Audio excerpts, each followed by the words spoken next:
Assalamualaikum warahmatullahi wabarakatuh. Salam bahagia. Saya Nova Rahmi, calon guru penggerak Angkatan 7, dan rekan saya, Ibu Wisniati yang mengampu pelajaran bahasa Indonesia akan melakukan praktek coaching pra-supervisi dan nanti juga akan dilanjutkan dengan proses supervisi itu sendiri sebagai bentuk bagian dari refleksi kemampuan diri yang nantinya kelak menjadi bahan untuk mengembangkan kompetensi diri kami sebagai guru. Wassalamualaikum warahmatullahi wabarakatuh.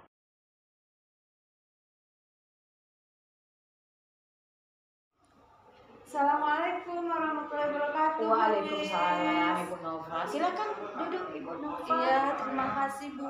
Iya. Ibu apa kabarnya, Bu, hari ini? Alhamdulillah sehat dan semangat. Alhamdulillah, saya juga sehat dan semangat, Bu. Senang dengannya, Bu, ya.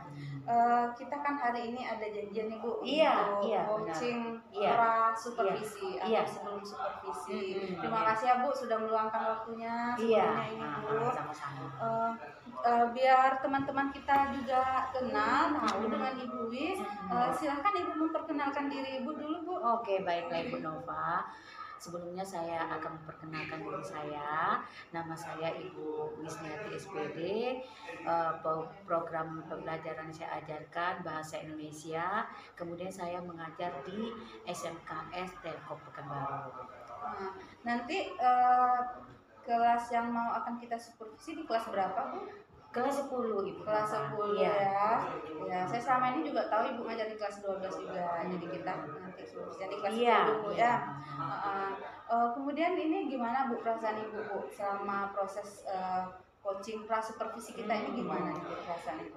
Perasaan saya senang, Ibu Nova, ya, karena di sini saya bahagia, senang dan bahagia karena Bu Nova sudah menjumpai saya untuk mempercayakan saya pada proses pra supervisi ini. Nah, itu aja. Terima kasih ya, Bu. Saya juga senang, Bu, dengarnya. Nah, untuk proses supervisi nanti ini yang ingin Ibu kembangkan di cara pembelajaran Ibu nanti apa nih, Bu? Yang perlu saya kembangkan terutama itu adalah metode-metode bagaimana kita guru mengajar. Karena ini sangat berpengaruh kepada siswa. Kita jangan vakum dalam kelas. Kalau kita vakum, siswa akan tidak tertarik dengan materi yang kita sampaikan. Jadi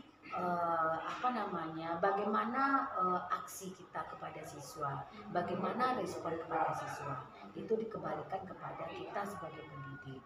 Jadi metodenya kalau menurut saya setiap masuk itu jangan itu terus, jadi bervariasi lah. Contoh misalnya Bu Nova, ya, jangan hanya kita menjelaskan dari jam pertama sampai habis jam kita, jangan. Atau jangan kita hanya menyuruh siswa untuk menulis saja, jangan. Tetapi itu yang disebut dengan variasi dalam pembelajaran. Misalnya lagi dengan cara kita menjelaskan satu kalimat saja, terutama ini pembelajaran bahasa Indonesia, kemudian kita menyuruh siswa untuk mengembangkan kalimat tersebut, bisa dalam bentuk paragraf, bisa dalam bentuk cerita atau dalam bentuk prosa. Iya, jadi sini saya bisa menangkapnya bahwa Ibu nanti yang ingin Ibu kembangkan itu adalah bagaimana metode pembelajaran itu bervariasi, Bu, ya. Betul sekali. Mungkin sesuai dengan karakter siswa, benar, Bu, ya. Benar. Baik, Bu, selanjutnya untuk mengembangkan melaksanakan yang ingin Ibu kembangkan tadi, itu apa saja sih yang Ibu persiapkan gitu, Bu? Persiapan yang pertama itu kita dari guru dulu, ya Bu Nova. Tentu kita punya perangkat kelas. Perangkat kelas itu? Contohnya kalau sekarang, kalau zaman kurikulum merdeka itu namanya RTP, tetapi sekarang tidak RTP lagi, kita modul. Nah, disebut dengan modul untuk kurikulum merdeka. Kemudian maksud Ibu mungkin zaman K13 K13 RTP, ya, yang sekarang namanya modul. Kemudian daftar absensi siswa. Kemudian lagi kita melihat ke kelas itu lagi. Bagaimana kelas tersebut? Apakah siswanya hadir semua. Kemudian kita lihat lagi kerapian kelas. Kemudian tidak lupa sebelum kita masuk mengajar itu kita berdoa dulu sesuai dengan agama dan keyakinan kita masing-masing. Dan setelah itu kita lakukan, baru kita masuk kepada proses belajar mengajar. Jadi yang pertama tadi Ibu akan mempersiapkan perangkat kelasnya Bu ya, untuk mencapai yang ingin dikembangkan tadi.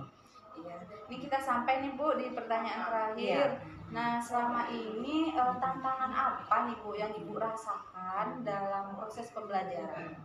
Kalau tantangan sepertinya itu mungkin lebih dibilang ke dalam mungkin Ibu Nova. Ibu menyebutnya kendala ya. Kendalanya bukan kepada sikap di sini. Kalau yang saya temui selama mengajar di kelas 10 kurang lebih hampir 1 tahun ya Bu Nova ya, itu kendalanya kehadiran Ibu Nova.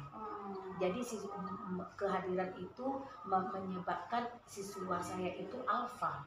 Apa yang menyebabkan di alfa? Karena adalah jarak tempuh antara rumah dengan sekolah.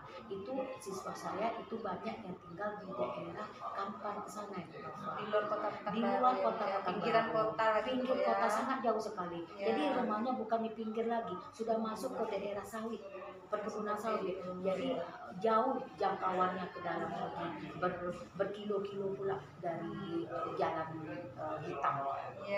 Jadi itu membuat dia lama dan sampai ke sekolah. Jadi jam pertama, jam kedua sampai jam keempat itu banyak alfa dia. Sementara dia berusaha untuk datang lebih cepat, tetapi kendala-kendala itu yang membuat dia tidak hadir. Itu menyebabkan dia banyak alfa, jadi menyebabkan tugas kemudian tertinggal dalam pembelajaran. Begitu. Tetapi untuk jam berikutnya seperti jam kelima berikutnya dia hadir. Cuma itu saja. Oh, kebetulan Ibu jam pertama ya. Iya, kebetulan saya dipercaya terus jam pertama. Jadi kendala Ibu selama ini kalau untuk sikap anak-anak sudah baik. Alhamdulillah dia memiliki akhlak yang luhur. Jadi ada beberapa, tidak semua, satu dua orang siswa yang karena dia jarak tempuh rumahnya ini sangat jauh, dia tinggalnya di pinggir kota, mungkin sampai 1 jam 2 jam gitu ya. Jadi mereka jam pertama itu tidak hadir pelajaran Ibu. Ya itu tidak apa-apa Bu, mungkin nanti suatu saat kita akan menemukan solusinya bagaimana seperti itu ya. Baik Ibu Wisniarti, kita sudah sampai nih Bu di akhir proses coaching, maksud saya coaching pra supervisi kelas kita. Nah nanti saya minta waktunya lagi Bu ya, untuk kita lagi supervisi lagi. Silakan. Dan untuk proses hari ini sudah berakhir. Saya mengucapkan terima kasih sekali lagi Ibu. Semoga Ibu sehat selalu Bu ya. Amin ya Allah. Kalau gitu saya permisi dulu Bu. Assalamualaikum Bu. Waalaikumsalam.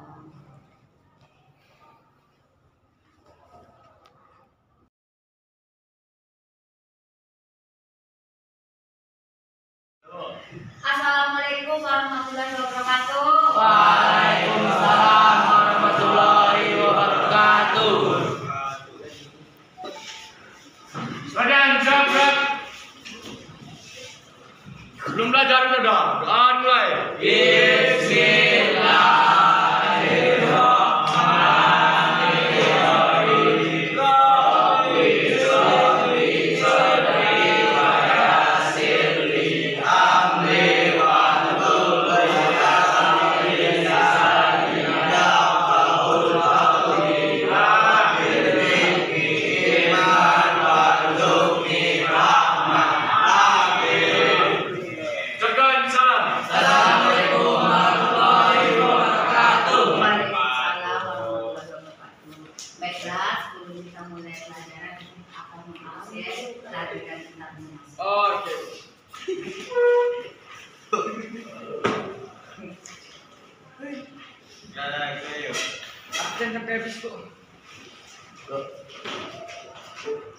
Tidak dimusik aja dia bukan untuk JJ kan musiknya ganti Avendra, Diru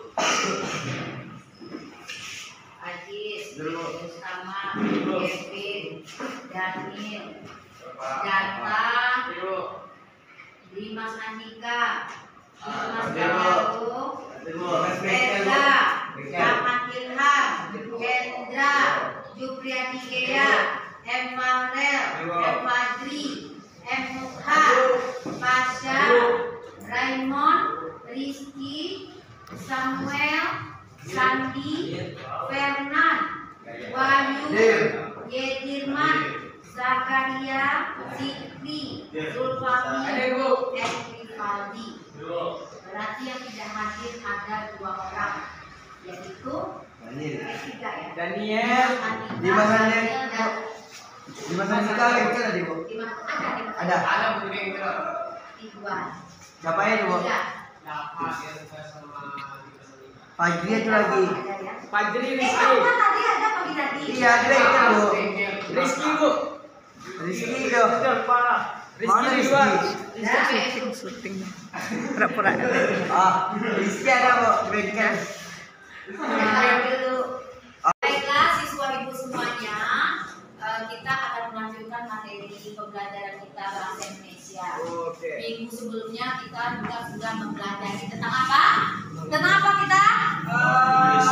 Tentang puisi. Nah,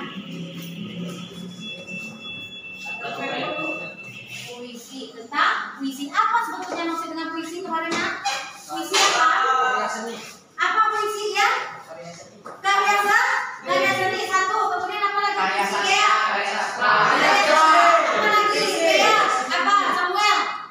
Coba dengan kalimat puisi itu apa maksudnya? Hah?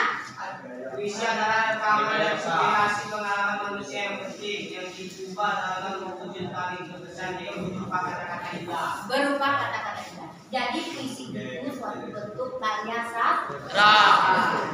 Jadi di karya sastra itu terutama kita puisi itu si penyair mengungkapkan perasaannya.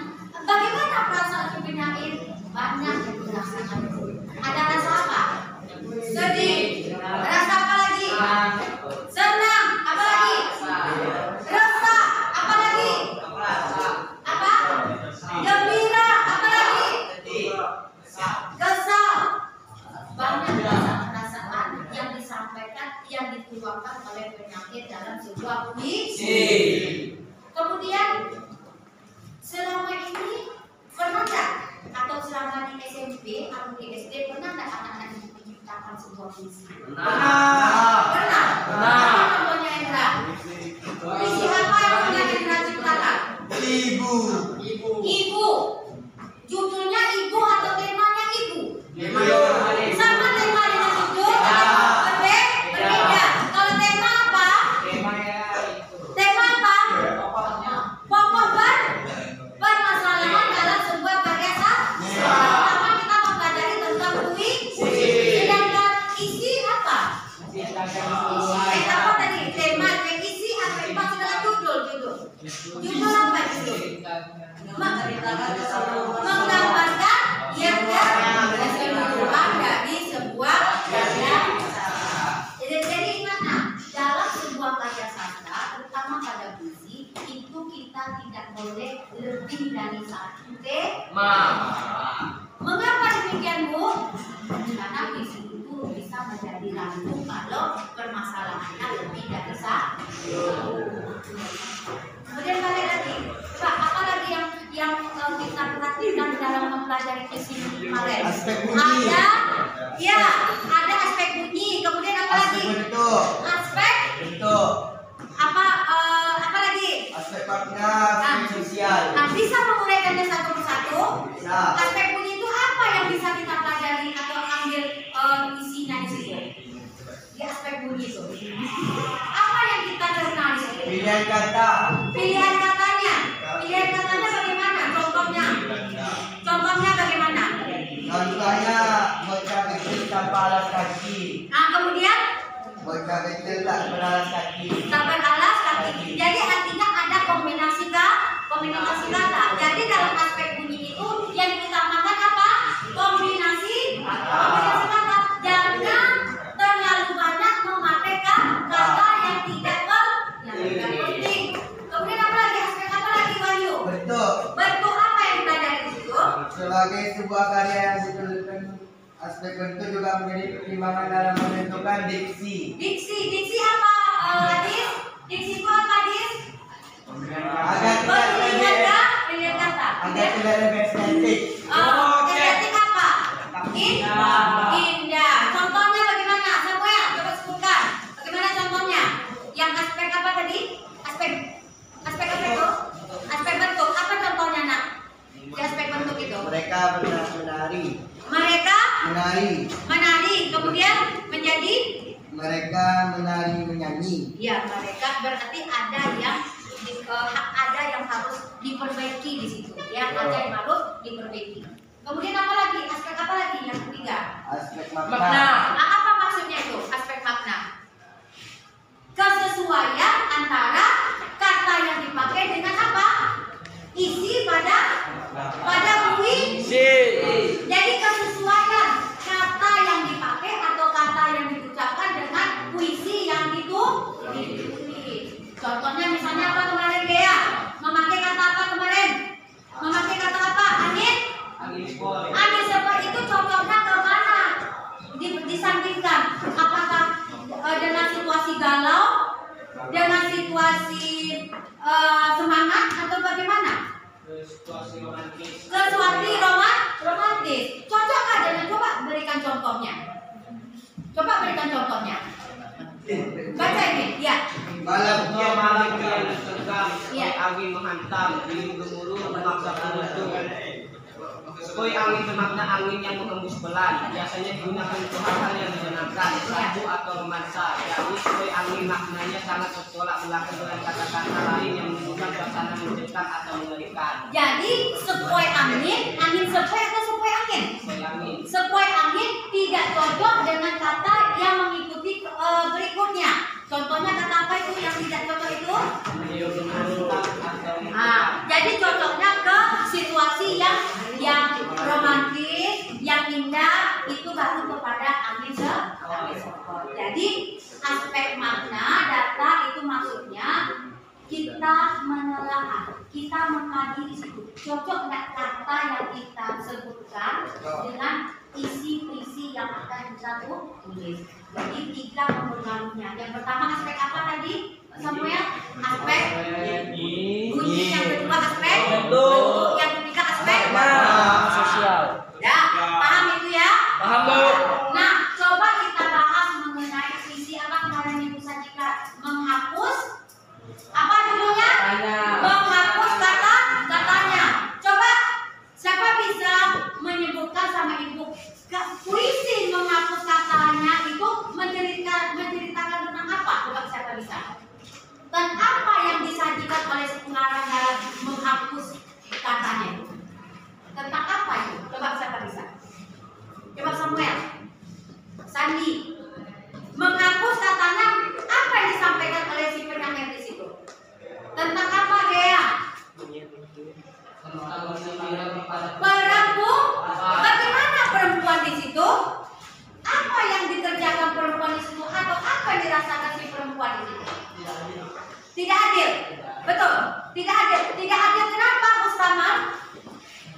Tidak adil kenapa perempuan yang ada di puisi menghapus katanya itu? Dia mendapat tidak keadilan, mendapat rasa tidak adil. Tidak adil kenapa? Siapa bisa? Karena selalu Diremehkan.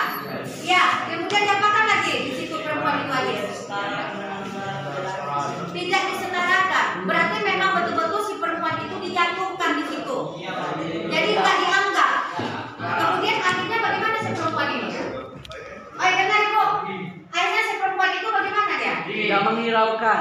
Tidak menghiraukan berarti sudah pasrah dia. Sudah cuek dia. Apapun itu dia istilahnya tidak akan berubah nasib gitu. Jadi kemarin ada poin-poin yang Ibu sampaikan. Kemudian dalam puisi itu ada dua unsur yang membangun. Apa? Yang pertama apa? Intrinsik. Yang kedua apa? Kanan. Unsur apa? Intrinsik. Yang kedua unsur apa? Extrinsik. Unsur intrinsik apa, Ahmad? Unsur intrinsik apa maksudnya? In apa artinya? Masuk atau tidak? Di dalam. Jadi unsur intrinsik apa? Unsur yang ada di dalam apa? Dalam fluid. Coba ulangi data. Apa yang dimaksud dengan unsur intrinsik? Unsur yang ada dalam puisi. Ya, di dalam fluid. Coba ulangi bersama. Apa yang dimaksud unsur intrinsik? Unsur yang ada unsur intrinsik di dalam. Kemudian di Mas Janado, apa yang maksud dengan unsur ekstrinsik? Unsur yang ada Di luar puisi. di luar puisi atau di dalam karya, di luar karya sastra. Ibu simpulkan bahwa unsur pembangun sebuah puisi itu ada dua. Apa yang pertama tadi?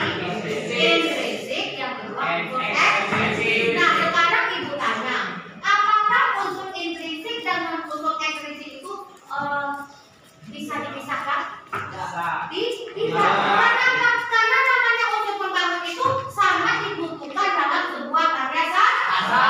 Kenapa? Karena dari unsur tersebut kita bisa mengkaji, menelaah, mempelajari, memahami makna sebuah karya sastra.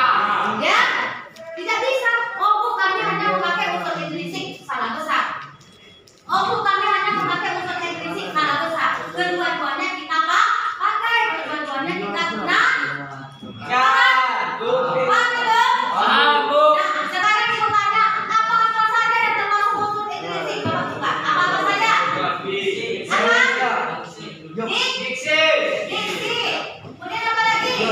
Imaji. Kemudian apa lagi? Gaya bahasa. Ada lagi? Kata konkret. Apa lagi? Kualifikasi.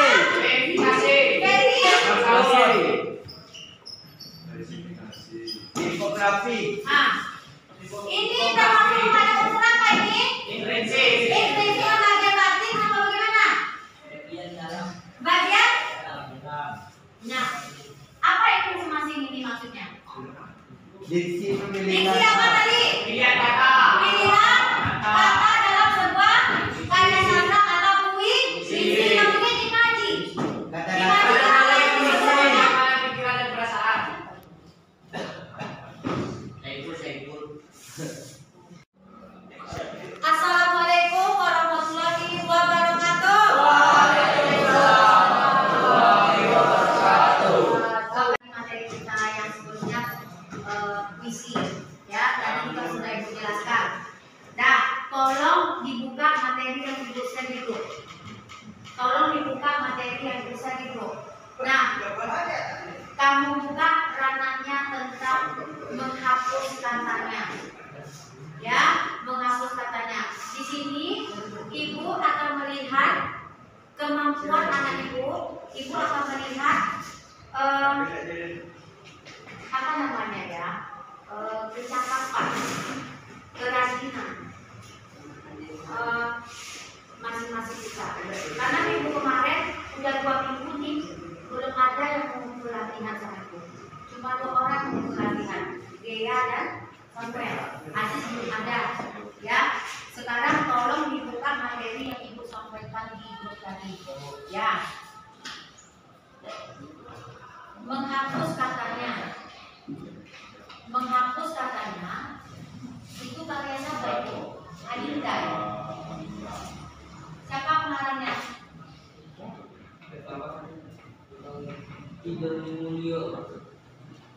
Menghapus katanya. Ini Maudi Ayun. Ini menceritakan tentang siapa, Jis? Laki-laki kah atau perempuan kah? Perempuan. Buka ya materinya. Apa yang diceritakan? Bagaimana yang perempuan itu? Bagaimana di situ? Perempuan itu merasa bagaimana di situ? Apa? Merasa dapat keadilan juga di masa ini. Ibu meminta kamu membahas unsur secara intrinsik. Apa dibahas unsur secara intrinsik di situ? Yang pertama, ibu meminta kamu kemarin bahas tentang tema. Ya, bahas tentang tema. Apa itu tema? Tema apa kata ibu? Apa itu tema? Inti permasalahan.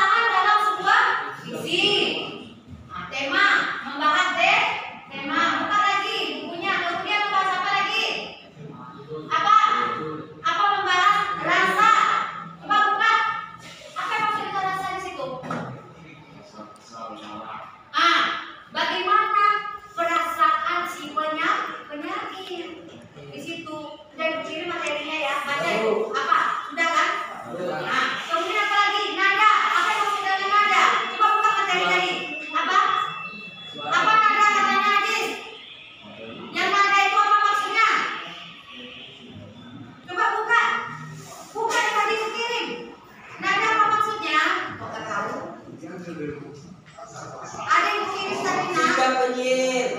Sikap Pembicaraannya. Bagaimana nada di situ? Apa lagi disampaikan di nada itu? Coba bacakan, coba. Habib, baca baik-baik. Nada yaitu sikap penyiar. Penyiar, penyair. Baca baik-baik ulang lagi. Nada yaitu sikap penyair terhadap pembacanya. Ya. Nada juga berhubungan dengan tema dan rasa. Ya. Terus? Penyair dapat menyampaikan tema dengan nada mengurui, mendikte, Ya. bekerjasama dengan pembaca Ya. untuk memecahkan masalah, ya. menyerahkan masalah begitu saja kepada pembaca. Sombong menganggap bodoh dan rendah pembaca ataupun hal lainnya sesuai tema puisi. Nah, jadi apa yang bisa kamu simpulkan dari nada itu? Apa yang bisa disimpulkan di situ? Zaka, apa yang bisa kamu simpulkan dari nada itu? Apa yang bisa kamu simpulkan dari nada itu? Coba simpulkan. Apa yang bisa disimpulkan di situ? Bagaimana sikap penyair di situ?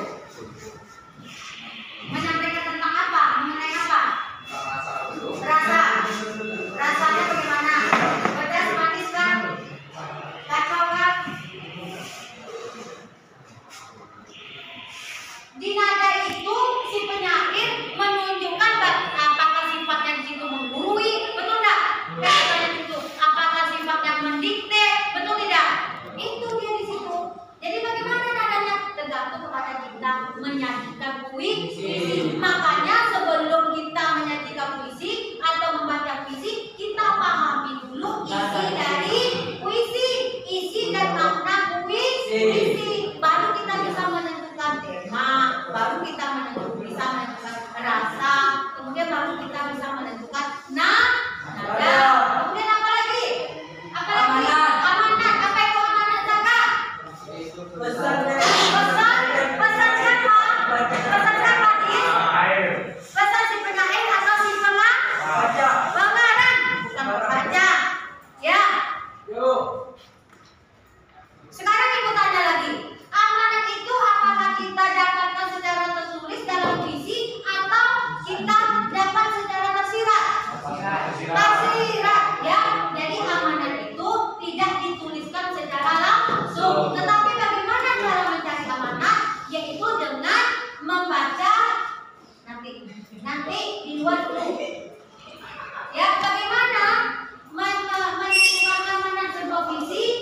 Nah, itu ingat tidak dituliskan langsung oleh si penyair, tetapi kita yang menyimpulkan sendiri. Oh, ini amanatnya. Mungkin bisa saja perempuan itu kedepannya lebih berhati-hati dalam menghadapi suatu permasalahan. Itu termasuk kepada amanat, kehati-hatian. Kemudian apa? Jadi supaya kamu tidak ragu, dengar bahwa yang amanat itu kita ambil yang sisi positifnya.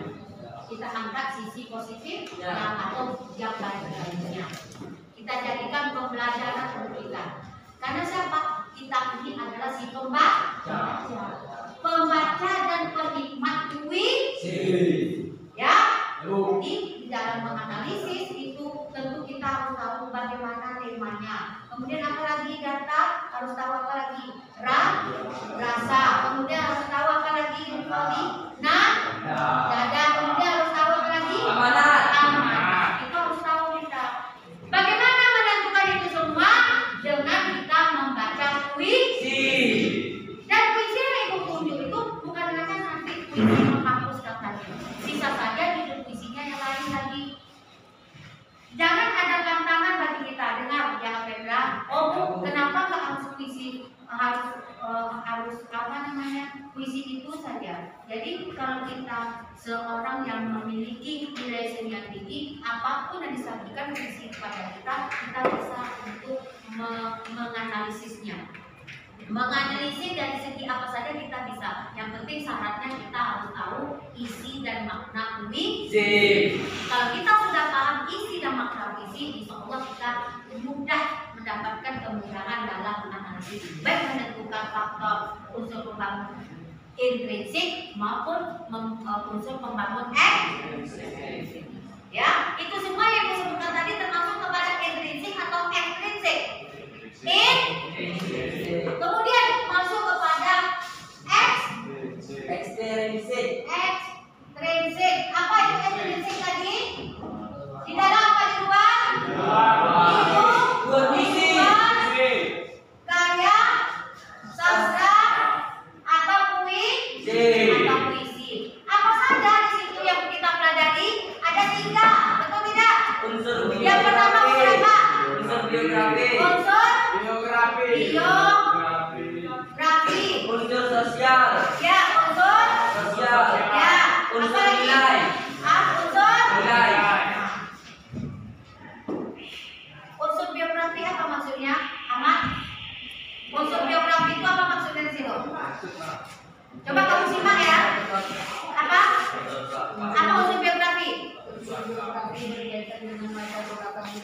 Ya, 1 latar belakang penyair. Kemudian Latar belakang cukup berpengaruh dalam pembuatan puisi. Ya. Contohnya seorang penyair yang memiliki latar belakang dari keluarga kurang mampu dan cenderung membuat puisi yang menggambarkan keluh kesah dan penderitaan yang telah dialaminya. jadi artinya unsur biografi itu berkaitan dengan apa? Latar belakang siapa? Yang membuat puisi. Betul teman? Nah, kemudian unsur sosial apa maksudnya Zakaria? Apa maksudnya unsur sosial? Ya, Kondisi masyarakat. kondisi. Ya, terus Ketika puisi itu dibuat, contohnya sebuah puisi dibuat ketika masa Orde Baru akan berakhir. Pada saat itu kondisi masyarakat sangat kacau dan keadaan pemerintahan karut-karut. Jadi puisi yang dibuat pada saat itu kecenderung mengandung sindiran-sindiran terhadap pemerintah ataupun masyarakat. oke, jadi unsur sosial itu dibuat penyair dengan menyesuaikan dengan apa? Dengan keadaan atau disebut dengan sikon, situasi dan kondisi.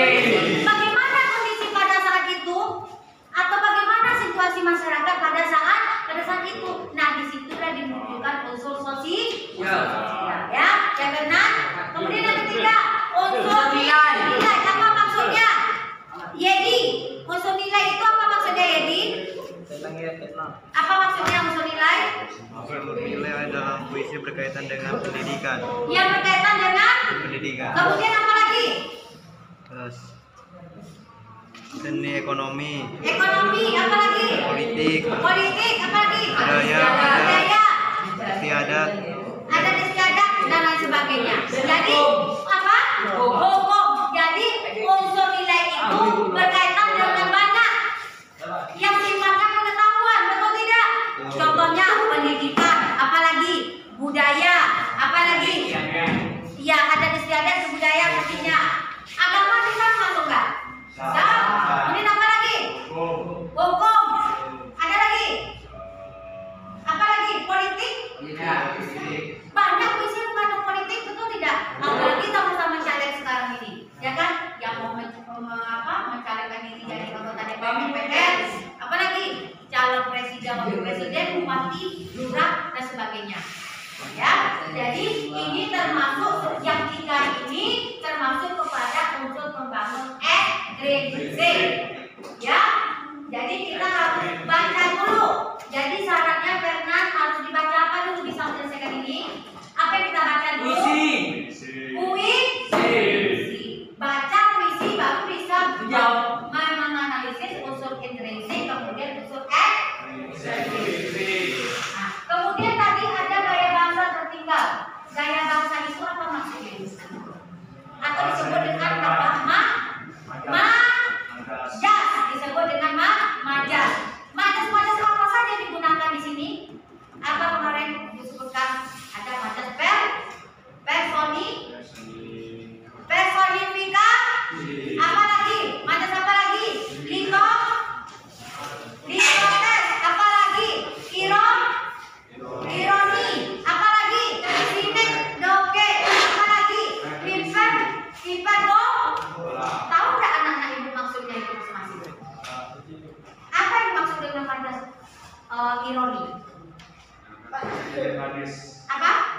Apa mak pengertian dari majas ironi? Apa? Coba saya kirim linknya. Apa itu ironi? Apa itu majas hiperbola? Saya nggak tahu. Apa? Majas hiperbola apa data? Majas hiperbola apa? Majas yang bagaimana itu gaya bahasanya? Siapa tahu? Yang sifatnya suka, apa namanya itu? Majas hiperbola yang sifatnya suka lebih-lebih. Melebih-lebihkan. Contohnya apa? Contohnya apa majas hiperbola? Contohnya apa? Coba apa contohnya? Contoh majas hiperbola. Coba apa contohnya? Coba satu kalimat aja majas hiperbola kalimat. Coba. Apa? Contohnya setetes darah bisa menyelamatkan sejuta orang misalnya. Melebih-lebihkan tak? Ya kan? Terlalu berlebih-lebihan. Kemudian apa lagi? Ironi. Majas ironi apa maksudnya, Jis? Apa tuh? Hah? Kesedihan. Ya apa pengertiannya? Apa? Pasti ada datang dari kemudian semua. Coba apa ironi? Apa man? Padat? Apa? Nggak ada yang tahu. Apa kerja kamu di rumah? Cuci piring. Nggak ada yang tahu. Itu tolong dicari. Udah dikirim.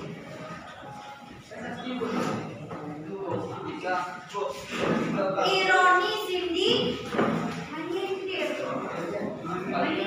dia. Jadi banyak makna-makna dia sini. Ini yang utara ayat segera yang utara dapat fokus mereka ya. Nanti latihan jangan lupa ya. Kenapa kamu? Lebay ya sanora. Ezra ada di kakak. Oh, Rizky kakak tadi. Jadi kemana aja?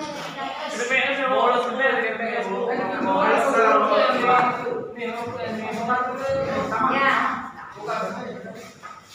Ya, cepat. Yang kakak silakan. Yang kakak silakan. Yang penting. Dah silakan. Dah. Semua itu sudah disampaikan dan semua itu sudah dijelaskan. Sekarang saatnya kamu mengerjakan latihan. Coba buka buku latihannya. Mulai dari apa yang tidak kamu kerjakan kemarin? Mulai dari apa kemarin? Padahal kita latihan kita sudah sampai kepada memparafrasekan puisi. Yang kamu kumpulkan baru contoh kontemporer, contoh elege, betul tak? Contoh himne, itu dikumpulkan. Setelah itu apa yang disuruh lagi? Mengerjakan apa, Jis? Memparafrasekan. Sebelumnya ada satu lagi, mencari majas, betul tidak? Contohnya di sini, parasnya berkilau laksana bintang, termasuk ke majas apa? Betul tidak?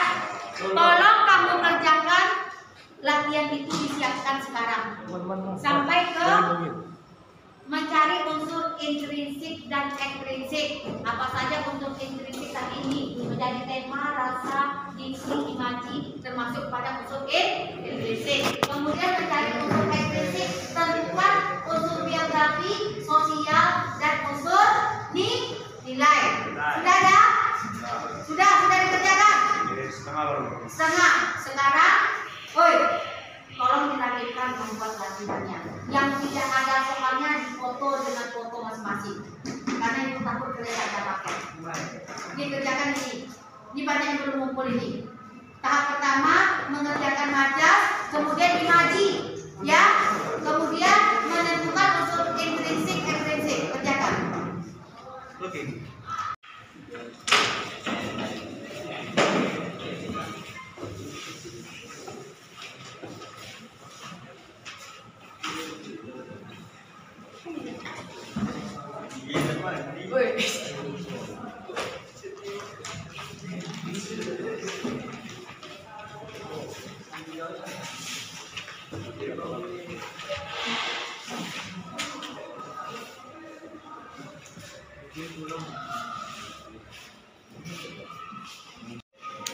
Baiklah, sebanyak itu yang Ibu jelaskan dan sebanyak itu yang anak-anak Ibu dengarkan penjelasan dari Ibu akan menyimpulkan materi kita tentang visi pada hari ini.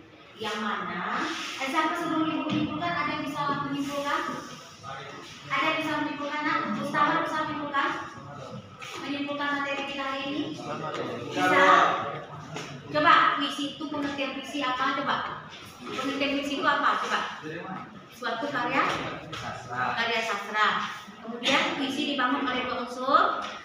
Unsur apa tadi? Intrinsik dan unsur. Coba sebutkan. Apa yang maksud dengan unsur intrinsik? Unsur yang ada di dalam karya visi. Kemudian unsur ekstrinsik apa, Mak? Di luar karya sastra. Kemudian apa saja termasuk pada unsur intrinsik? Tuhan, apa saja? Tema, yang apa lagi?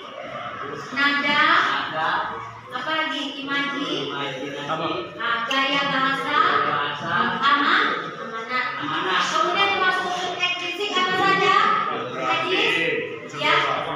Unsur sosial, unsur nilai. Ya. Nah, Ibu akan mempertegas kembali bahwa puisi itu adalah sebuah karya sastra, ya, dengan memperhatikan bagaimana larutnya, dengan memperhatikan bagaimana isinya, dengan memperhatikan bagaimana maknanya. Kita bisa menganalisis sebuah puisi, terutama caranya adalah dengan membaca dan memahami isi sebuah puisi. Apa yang kita telahkan di situ? Ada unsur-unsur pembangun yang kita telahkan di situ. Yang pertama unsur intrinsik, yang kedua unsur ekstrinsik. Apa saja unsur intrinsik? Unsur yang ada tema, ada amanat, gaya bahasa, ada nada, apalagi ada rasa dan sebagainya. Kemudian unsur ekstrinsik apa saja? Unsur yang ada di luar karya sastra. Apa yang kita analisis di sini? Yaitu mengenai unsur biografi, kemudian unsur sosial, dan terakhir ada unsur nilai. Semua itu sudah anak Ibu pahami tadi. Apa yang unsur biografi, apa yang maksud dengan unsur sosial, dan apa yang maksud dengan unsur nilai. Ya, kemudian semua itu tidak luput dari kita, ya. Ibu pertegas lagi, baca, pahami visi itu. Baru bisa kamu membuat latihan ini. Baru bisa kita pahami latihan ini, mengerjakan latihan. Kalau kita tidak tahu visi, kita tidak bisa mengerjakan apa. Ya. Nah, jadi itu intinya. Jadi sekali lagi tekankan bahwa puisi itu termasuk salah satu karya sastra. Termasuk apa? Karya sastra. Ada lagi macam, bukan hanya ini saja, bukan hanya puisi saja karya sastra. Apa jenis lainnya? Contoh novel. Apa lagi? Contoh cerpen. Apa contohnya lagi? Drama. Apa lagi? Pantun. Guring. Jam. Apa lagi? Sair, gurinda, apa segala macam termasuk kepada puisi lama atau puisi baru? Puisi lama. Kenapa termasuk kepada puisi lama, Bu? Sair, gurinda, apa? Karena tidak diketahui pengarang. Sementara kalau puisi baru diketahui siapa pengarang. Nah, itu. Jadi kita bisa membedakan mana yang puisi lama, mana yang puisi baru. Sekarang Ibu tanya, puisi yang kita bahas sekarang ini menghapus katanya, termasuk kepada puisi yang mana yang kita? Puisi lama atau puisi baru? Puisi baru. Ditulis oleh siapa, Jis? Maudi Ayunda. Maudi Ayunda. Siapa itu Maudi itu? Penyair. Artis nggak dia? Ya. Artis ya? Artis dia ya? Iya, artis dia. Berarti dia memiliki nilai seni yang tinggi. Nah, sekarang setelah Ibu menyimpulkan pembelajaran, silakan anak-anak Ibu untuk mengerjakan latihan yang Ibu tunjuk. Terima kasih atas perhatian anak-anak Ibu semuanya. kita hadiri pembelajaran kita hari ini. Mudah-mudahan ini bisa kamu terapkan dalam kehidupan sehari-hari kamu dalam meningkatkan nilai seni kita. Ya, boleh menciptakan puisi sendiri dalam kondisi misalnya senang, silakan. Dalam puisi dalam situasi sedih, silakan menciptakan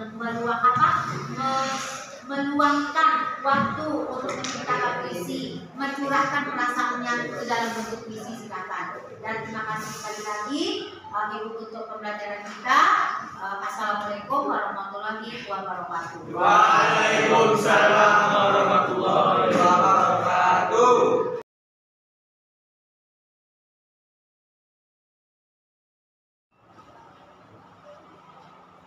Assalamualaikum Bu Wis. Waalaikumsalam. Apa kabar Bu? Alhamdulillah sehat. Alhamdulillah ya. Ibu, kita ada janji Bu ya. Iya.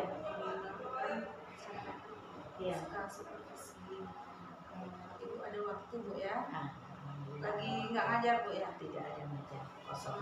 Kosong. Kira-kira ini dari percakapan kita nanti ini apa yang ingin Ibu dapatkan Bu? Ingin mendapatkan masukan, Ya, saran untuk mengoreksi perbaikan terhadap proses pembelajaran. baik Bu. Nah, sebelumnya kan kita sudah melaksanakan melaksanakan percakapan Iya. pra supervisi Bu ya. Iya. Nah, kemarin saya ada mencatat nih Bu bahwa di pra supervisi itu Ibu ingin mengembangkan keaktifan siswa Bu, Iya, ya. betul. Keaktifan siswa. Nah, itu menurut Ibu sudah tercapai belum Bu? Kalau menurut saya untuk tingkat keaktifan siswa itu sudah tercapai karena kita melihat dengan kreativitas siswa dalam proses belajar mengajar. Sudah terlihat aktif siswa Iya. Bu, ya. Untuk tujuan pembelajarannya sendiri sudah tercapai belum Bu? Sudah, kita sudah mulai tercapai lah tujuan pembelajaran terutama kepada kita sebagai guru atau pendidik dengan CP atau capaian pembelajaran kepada siswa, khususnya siswa kelas 10 ini. Jadi siswa kelas 10 ini sudah mendapatkan kurikulum merdeka. Untuk kelas 11-12 belum mendapatkan kurikulum merdeka. Nanti kelas 10 ini berlanjut sampai ke kelas 12. Nanti yang di kelas 10 Iya, ya. mulai dari kelas 10. Nah, kalau menurut Ibu keaktifan siswa ini itu dalam bentuk apa kemarin Ibu? Saya melihat keaktifan siswa itu dengan memberikan suatu bentuk tugas. Tugas itu contohnya saya kebetulan dalam program studi bahasa Indonesia memberikan contoh satu kalimat, kemudian kalimat itu dikembangkan dalam bentuk paragraf, dalam bentuk wacana, atau saya dalam bentuk sastra bisa menciptakan sebuah karya sastra, contohnya salah satunya puisi. Jadi itu contoh ke puisi itu sesuai dengan kondisi saat sekarang, misalnya kondisi dia, situasi dia belajar misalnya siang, bagaimana kondisinya, dalam suasana panaskah, dalam suasana gembira kah, jadi dia menciptakan seperti itu. Jadi itu salah satu bentuk keaktifan siswa. Jangan kita melihat siswa itu vakum saja. Jadi di kurikulum merdeka ini betul-betul kita melihat gimana siswa kedepannya lebih bagus lagi, lebih oke lagi. Jadi memang aktif siswa tersebut. Kemarin saya lihat di supervisi Ibu siswa itu terlihat aktif dengan menjawab pertanyaan-pertanyaan. Iya, betul, Dan dengan Ibu juga pertanyaan. memberikan pertanyaan itu Dilemparkan ke siswa. ke satu siswa. Ada satu Banyak. siswa. Kemudian nanti kita minta kesimpulan dari siswa tersebut. Jadi bukan kita langsung menyimpulkan materi, tapi minta kepada Pak siswa, bisa nggak siswa itu menyimpulkan materi kita hari ini. Jadi baru kita nanti sebagai guru akan bertugas menyempurnakan kembali. Kalau untuk tantangan atau halangan ada nggak yang menghadapi? Seperti yang saya sampaikan kemarin, Ibu Nova, kalau tantangan itu mungkin supaya lebih bagus lagi itu mungkin tantangan. Kalau kendala masalah kehadiran karena jarak rumah dengan sekolah itu saja. Masalah yang lain tidak ada problem. Karena masalah jarak tempuh antara rumah dengan sekolah. Karena kebanyakan siswa kami itu tinggal di daerah Kampar, daerah pinggir sana.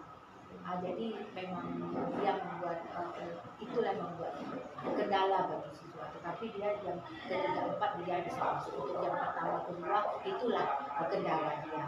Terlambat terus setiap pagi. Tetapi meskipun seperti itu, dia punya kreatif, dia punya tidak kehilangan akal, tidak kehilangan ide untuk terus menjumpai guru yang bersangkutan untuk Bu, saya terlambat, apa Bu tugas untuk saya. Jadi ada kreatif seperti itu dari siswa yang terlambat, tetapi ini bukan seluruh siswa, ada sekitar kurang lebih 5 mahasiswa. Itu saja. Kalau ini kira-kira ini kita nih yang terakhir yang terakhir, kira-kira apa nih Bu yang ingin perlu Ibu tingkatkan, misalnya kayak media pembelajaran atau apa untuk kedepannya nih lagi Bu, kira-kira apa yang ingin Ibu tingkatkan untuk kedepannya lagi?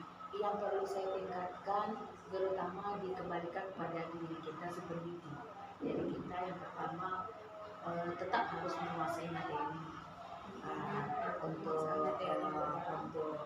proses belajar sepertinya udah bagus. Alhamdulillah. Jadi walaupun seperti itu kita tetap menggali ilmu kita yang bermanfaat. Karena zaman sekarang anak-anak itu anak-anak yang cerdas.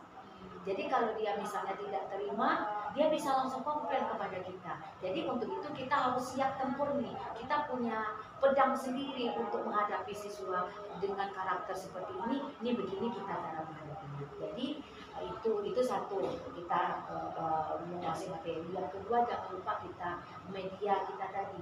Media dan metode pembelajaran kita. Jadi kita jangan disebut dengan variasi dalam pembelajaran. Jangan kita hanya itu saja model kita pembelajaran dan kelas, tetapi kita memang harus bervariasi. Hari ini begini, besok begitu caranya. Supaya tujuannya supaya siswa tidak bosan dengan kita. Walaupun ini bahasa Indonesia kan sedikit membuat siswa mengantuk. Jarang bahasa Indonesia diletakkan pada jam pertama. Itu kebanyakan mulai dari jam ke-4, 5 atau jam terakhir, 3 jam terakhir. Itu kan jam-jam sensitif Ibu Nova untuk siswa mau tidur. Jadi disitulah kita guru bagaimana memiliki penyampaian materi yang bernuansa, yang bervariasi, berwarna begitu di dalam kelas. Berarti ini kalau saya tangkap nih jam terakhir ini juga termasuk tantangan nih. Tantangan. Disitulah kreativitas ini. Nah kemudian ini untuk media pembelajaran tadi kan Bu, ini kan kita terakhir itu ya apa yang ingin ditingkatkan tadi pertama sudah cerita bahwa penguasaan materi. Saya rasa materi Ibu tadi sudah oke Bu ya. Nah terus Ibu dari Ibu juga menyampaikan bahwa Ibu ingin meningkatkan media pembelajaran. Nah kemarin itu media pembelajaran yang Ibu pakai papan tulis kemudian ini harus disiapkan, bukan hanya saya aja sebenarnya, sejak guru yang mau masuk ke dalam kelas itu contohnya perangkat mengajar. Contohnya kalau kami ini ada modulnya. Kemudian kalau untuk K13 saya juga mengajar di kelas 11-12 itu RPP. Kemudian buku-buku paket yang meminjam, kemudian buku pegangan guru, kemudian daftar hadir siswa itu perlu kita tingkatkan. Jangan sampai tidak ada. Itu wajib kita bawa sebagai seorang pendidik. Nah kalau itu kan perangkat mengajar ya. Tadi Ibu menyebutkan bahwa untuk kedepannya ingin meningkatkan kayak media pembelajaran. Media pembelajaran ini apakah misalnya seperti PowerPoint itu perlu PowerPoint. Jadi membuat siswa lebih cepat memahami, menelaah. Jadi otomatis di kurikulum mereka ini kita kalau bisa memakai infografis ikut apa? Tantangan juga. Iya, memakai infografis. Jadi menyediakan. Jadi kita anak-anak itu akan lebih tertarik.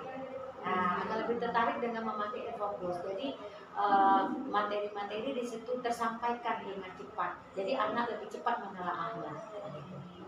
Nah, Dan saya sudah tangkap nih Bu bahwa yang digunakan tadi di materi dan media pembelajaran, Iya. ya, seperti poin. Iya. Nah, ini perlu pengingat nggak Bu nanti untuk siapa tahu ada supervisi ke depannya, perlu saya ingatkan nggak Bu nanti? Oh iya, Kapan iya. ingin Ibu laksanakan untuk membuat PowerPoint ini?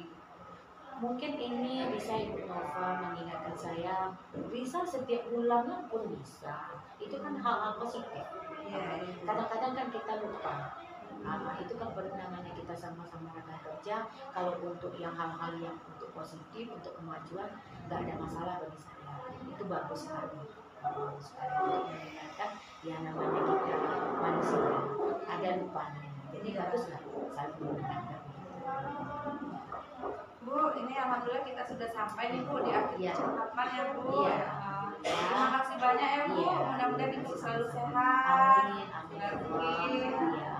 dan semakin menjadi guru yang lebih baik lagi Amin. saya juga Ya termasuk saya Iya. ya. Terima kasih kalau gitu saya permisi Bu dan kita akhiri Iya, ya. terima kasih juga. Terima kasih banyak Iya. ya. Semoga semangat terus berkolaborasi. Amin. Baik Ibu, Amin. terima kasih.